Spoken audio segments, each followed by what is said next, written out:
This is Lola, and this is Lola's roadmap to success. In this session, we did kind of in a couple parts. We did a video session where we covered a lot of fundamentals.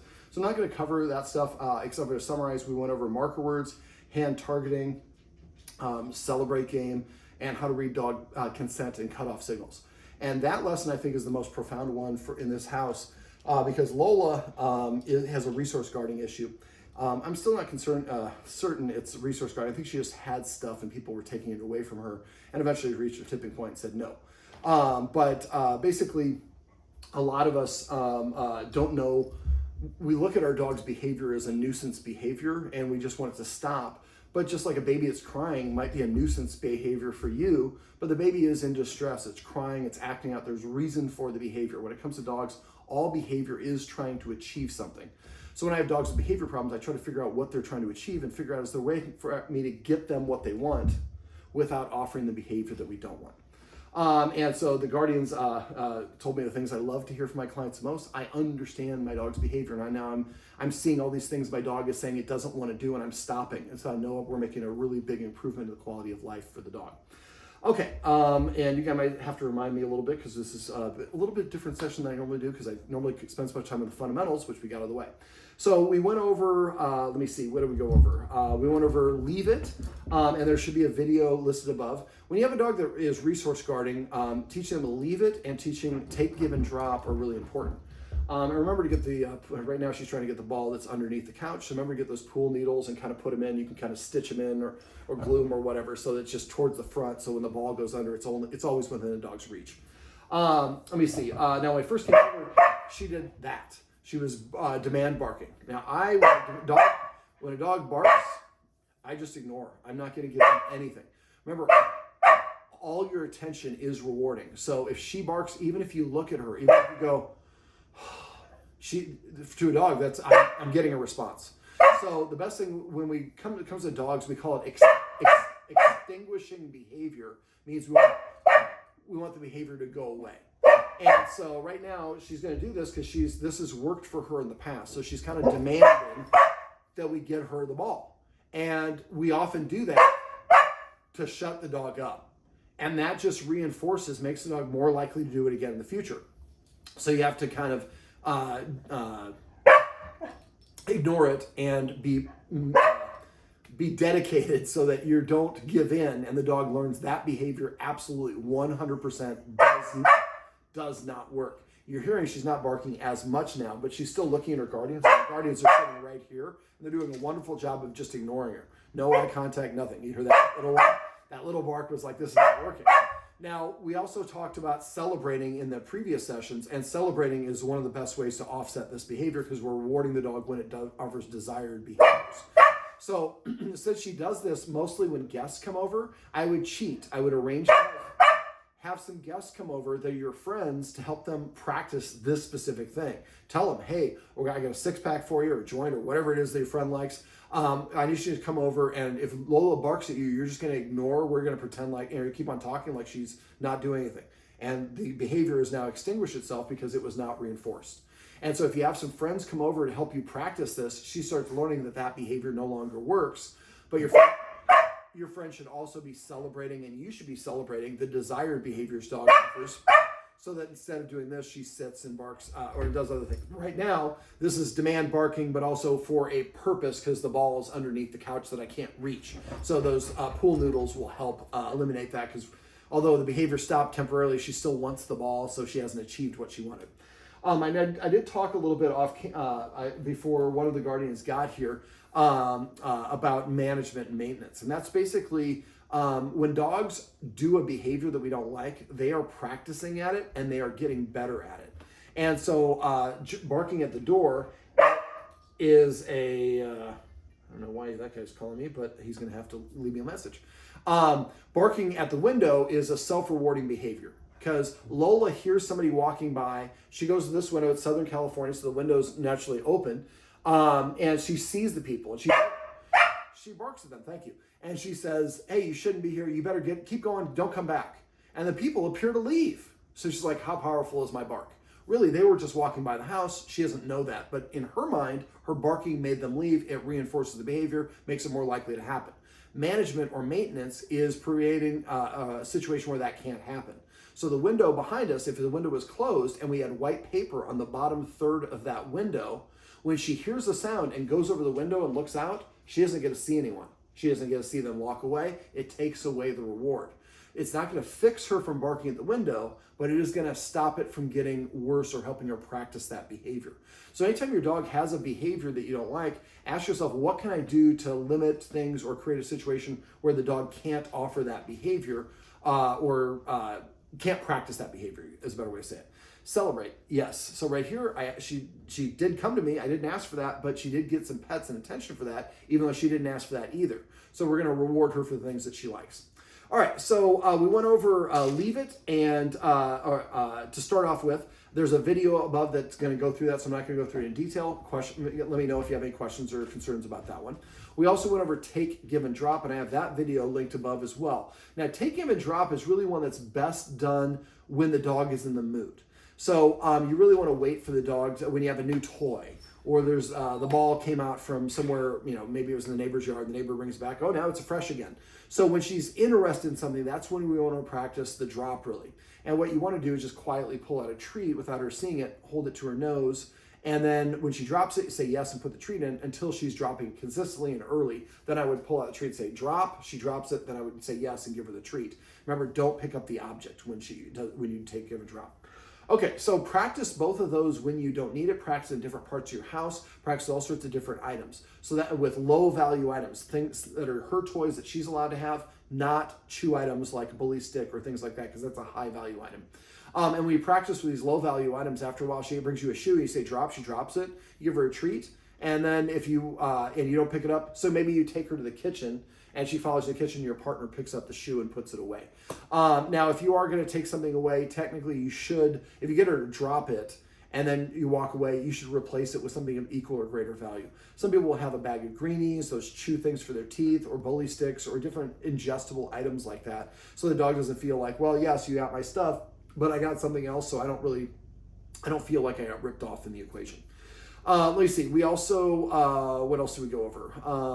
We took a lot of talking.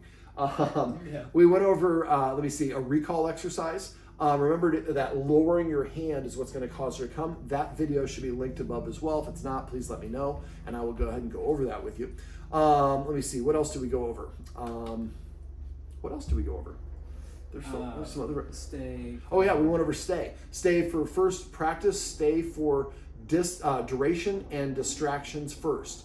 Don't start adding any movement away until you've reached 15 distractions where she can do that consistently. Remember, always, always, always release her when you're done. Try to get to the next repetition right away. Don't have a big pause in between.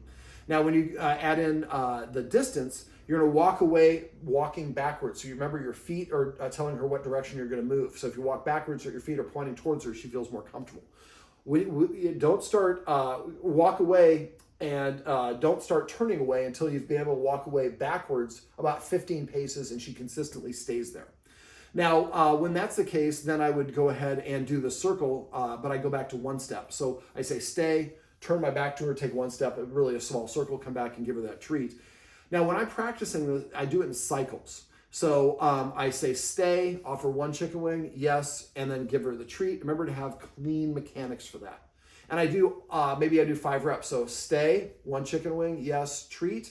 And I do 5 of those. Yeah, stay, chicken wing, yes, treat. 5 times. Then I touch a treat to her nose and drop it a foot away and say release as I drop it so that she knows we're done with the exercise. Always, always release her.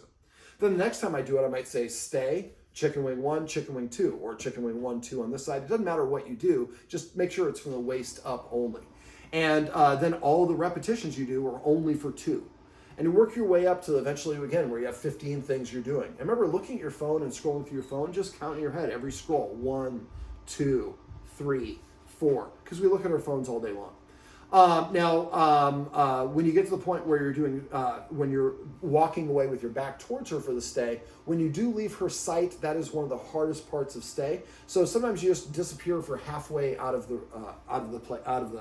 her field of vision. Maybe you're only half of your body, and then gradually less and less. Eventually, maybe you're holding your hand out. But when you completely disappear from view, that's really hard for dogs. to not come and follow you. So practice that one. Remember when you do stay, don't go all the way in her face. Stay halfway, pull your hand back to yourself, do all the all whatever it is, and do it in clean mechanics. Then release her after the point when you get done. Now we went over because she does a little bit of guarding of not guarding of the bed, but she likes to take one of her partner's places in bed when she anticipates he's going to bed. So what I would do is I would create a situation where you have her practice a stay. You walk towards the bedroom, and then you guys get in your PJs and get your bed in position when you're ready. Then you give her the release cue and then the recall cue, and then she runs in and jumps up to the place you want her in bed. Now, if you want to be a specific part of bed, just lure her to the bottom part of the bed, and when she's there, say raise it to put her to sit, and when she does, say yes and give her that treat, or put her in a down, whatever you want to do. Now, practice when you don't need it is the best way to practice. So if you only practice to stay going to the bedroom when you're going to bed, she knows what's going to come and she's anticipating when to do it. If you do it like this time of the day, she knows you normally don't do that. So it's much easier for her to practice that concept. So practicing a different, when you don't need it is really helpful. Also practice a lot of variety. When I practice it sitting in this place only, if I go sit over here, she's going to have problems doing it. So try to face this way, next time face that way, do in this room, that room, different times of the day. So the idea is we want to help her have a well-rounded practice session so that she can do it in all sorts of scenarios. Now, she likes to sometimes go after critters that are out in the backyard in the bushes and shrubberies, and she ignores her mom and dad. So that one, I would have you do the warm food. So when she's out in the yard, go out there and I remembered a couple other things we went over. Go out there and walk to the middle of the yard with a warm piece of chicken or roast beef or whatever it is and wait. Don't call her. Don't show her you have it. Just wait there. Be on your phone. When she comes to you on her own, say yes, give her the piece of chicken, walk back inside, close the door so she can't follow you inside. Wait for her to lose interest and then go back out. Let's say you went out 20 paces the first time. Next time, walk 19 paces and stop and wait at that location until she comes back. 18, 17, 16. Eventually, you're going to a point where you open the door, she's going to run right up to the door. You say yes and give her that treat, and then let her run back out. Eventually, yes, and she comes inside the door. Close the door, give her the treat, and then open the door and let her go back out. Proving to her that it's not the end of fun is really important. So practicing when you don't need it and practicing to help her understand that listening to humans is a good thing, not a negative thing. Now, we also talked about, she likes to, she doesn't come as well. We talked about recall, but she also likes to go on the street. So what you want to do for that is have her on a leash and find a street that's not super busy and just walk on the edge of the curb so that she can jump in the street. When she does, touch a treat to her nose and either lure her onto it or you can throw the treat onto the grass. Make sure you throw it to the point where she has to get completely out of the street, all four paws. As soon as her fourth paw's out of the street, say yes, and then she licks up the treat. So I'd maybe make that an exercise and come up with a cue that means out or yard or whatever you want. I say stay out of the street. I make it into one word. That's too many words. Just pick one word that means get out of the street. Have her sit every time that you cross the streets. But going into the street is kind of, there's different ways you can teach it, but I think that's going to be probably the most effective for you guys. Let me see, what else? I don't know, is there anything? Don't mess with her. She just fell asleep right here. Don't mess with her when she's asleep. I'm trying to think what else. Anything else you want to, we talked about that I haven't talked about so far? I don't think so. Okay. We're probably all gonna remember something after we stop filming this. So when that's the case, just call or text me. If I don't hear from you guys, I assume that everything's going well. So please call or text me if you have any questions. I don't care if it's 2 minutes after I leave or 2 years after I leave. I don't charge for that sort of thing, but I can only help you if you let me know you need the help. Now, the main thing we went over today was the resource guarding, and there should be a video above for that. But resource guarding is I don't think what was going on here. I think it was just basically the dog was getting into things. The guardians had taken away, and it happened so much the dog finally just said, enough, I'm going to start biting people. And then it started happening with strangers, and there was an actual biting incident. So practice the technique for resource guarding when she gets into that mode. Remember, the first time she gives her first indication, that's when we want to move away and then recreate the situation. So we're helping her understand when you have a resource, not only am I not going to try to take your resource, when you have a resource and you start guarding it, my approach means better things are going to happen. All right, well, here at my feet is Miss Lola, and this is Lola's Roadmap to Success. Remember, everything you do trains your dog. Only sometimes you mean it.